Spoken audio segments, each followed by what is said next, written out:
Assalamu alaikum. In this video, how to remove the background from my hair in Photoshop. First of all, open your project, then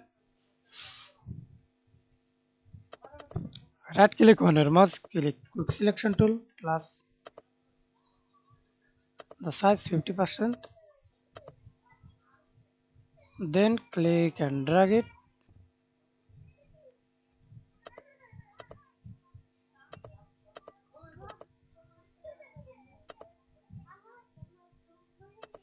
Then now we can see this refine its options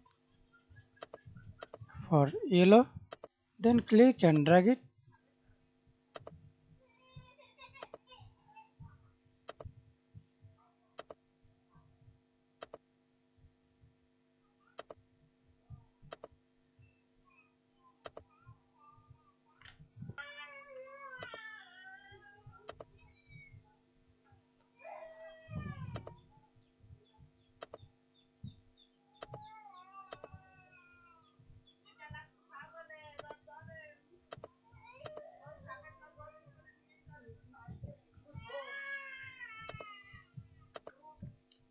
Please like, comment, share and subscribe to my channel.